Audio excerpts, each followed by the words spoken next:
Our next speaker, she will be talking about her project, The Passport. Thana Faroq is a good friend, a Yemeni documentary photographer and storyteller based in the Netherlands. In 2016, she was awarded Break the Silence Scholarship to pursue her master's in documentary photography and photojournalism in the University of Westminster in London. Previously, she worked with several international organizations in Yemen to tell stories of displaced women and children. Her work appeared in different publications, among them Al Jazeera, BBC, CNN, and others. Recently, she was awarded the Open Society Foundation Fellowship Grant for an exhibition on her project, The Passport. Today, she will share different stories and experiences in relation to identity formation and the struggle for belonging through her ongoing book project, The Passport. Please welcome Thana.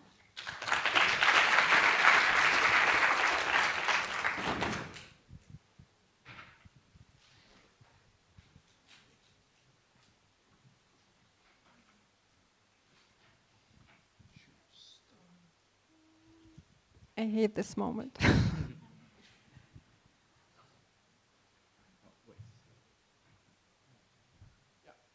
Okay. Yeah, this thing.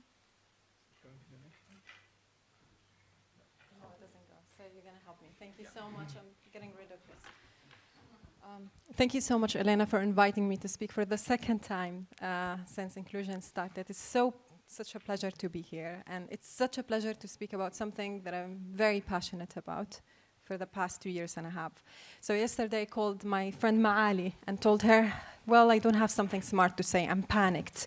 I really don't have something smart to say, except that I'm full of passion and I have something to tell, that it means a lot to me, and I'm so glad to share it with you guys.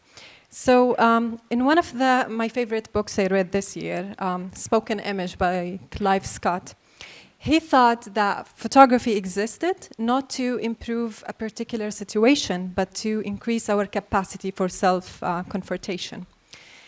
I love that a lot. I found that such a relief because, to be honest, I do what I do not to make a change. Making change is important, but this is not the point of what I do.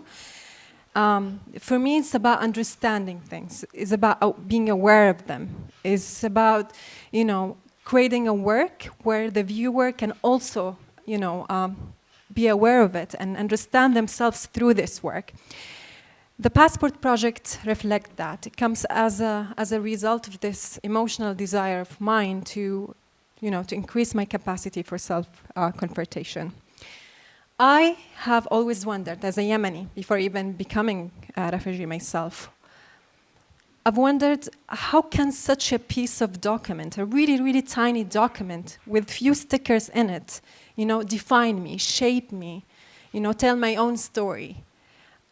Something really bothered me about it, and I just wanted to, analyze it, understand it. So I wanted to create a body of work that will tackle the experiences of those, tackle the journeys of those who experience the passport, not as a source of pride and, yay, I hold the Yemeni passport, but as a source of burden. We're talking here about asylum seekers, refugees, and basically everyone who would cross the oceans and land masses to obtain a passport that will guarantee them a higher value in life. I call them the people who were not born in the lucky borders. I might be coming with an assumption here, but it's my own project. It's who I am. It's my point of view there. And personal project is about telling your own personal story the way you see it fit. So I began this journey actually 2 years ago, 2.5 years. It started in the UK, and then I finished most of it here in refugee camps in the Netherlands. And then I completed the project finally in a district called Abuk, which is basically a district around the border of Djibouti with Yemen. The only, where I photographed in Al Markazi camp, the only Yemeni refugee camp there.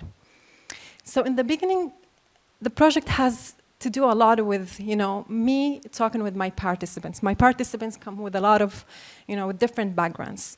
They always talk about this issue, this notion of being invisible in the space. So in the beginning, I tried to create portraits. So in the beginning, I wanted to create portraits that reveal no faces. that, you know, I wanted to portray my participants in the same way they are being looked at behind customs screening. I want to show them, like, I wanted to convey this idea of being invisible in this space, isolated. But the journey evolved into following their journeys, the journey of asylum seekers are throughout, you know, seeking shelter in Europe. So I followed this journey in different refugee camps. And the reason I did that, because I was one of them. I was one of those people that I just picked my camera and I thought, this is my own story and I've got to say it. And to me, I wanted to discover more about us. What are behind those passport pages? What is behind that tiny, tiny, tiny photograph you have in your passport page that says everything about you? So I followed the journey, and every time I discover something new about them and about myself. So I wanted to create or issue my own passport. In my own passport, it's a book project, everything is possible, where I let everything, the inside out, where I share the pain, the journey, the sadness, the happiness, where you can know more about us, about me. Another important, crucial, and important aspect of the project include the letters. Not now. In every project I do, I always ensure the voice of my participants in the project. I wanted them to be the author of their own stories as well. So in this project, I asked my participants, the people I photographed, to write letters. And every letter, I asked them to, the methodology I developed throughout creating the letters is basically ask them to write something that they want to reveal or share. Moments of pain, moments of happiness, I give them the choice. Sometimes I get the letters in the mail, and every time I open them, there's a confession there. There's something that says, look at me, there's more about me. So I'm only sharing a few today because I really, really want you to get the book when it's out. So can we go to the letters? No, yeah. Start with this. I'll give you a few moments to, I hope you are able to read it.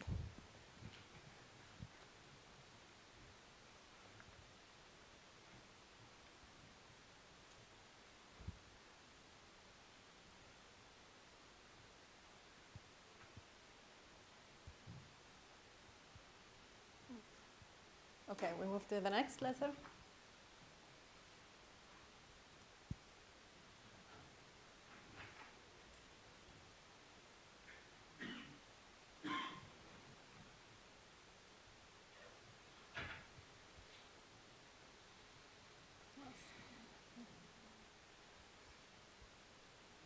Yeah, and then the last one, basically in Arabic.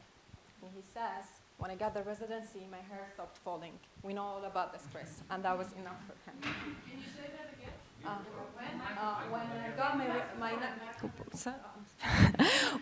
When I received my Netherlands the residency, my hair stopped falling.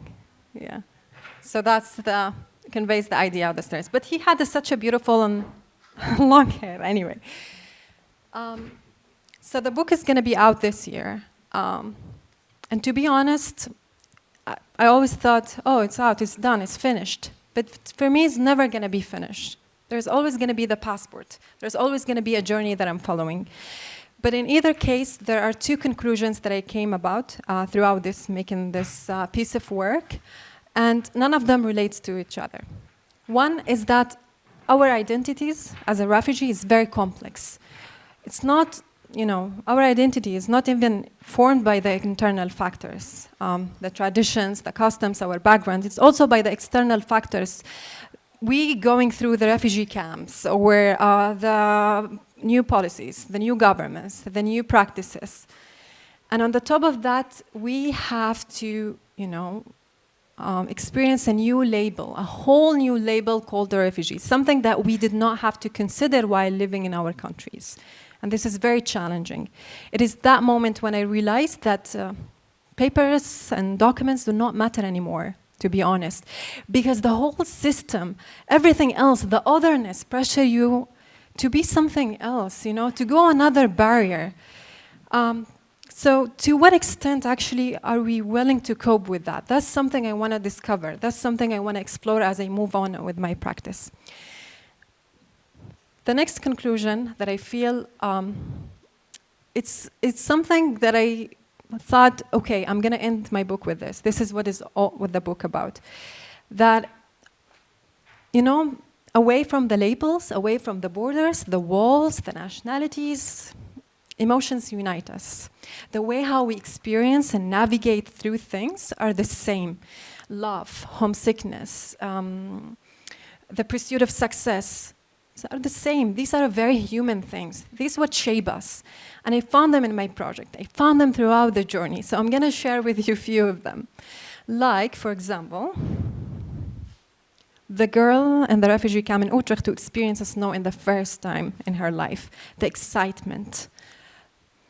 Or the homesickness. I found this girl writing this, and she said, I haven't seen my dad for years. We left, but we stayed. Or the guy who's in love with Halima. This was written everywhere, by the way. Or the guy who wants to be the first in his class. I want to be the first in my class. To me, this is what makes us, what define us, what shape us.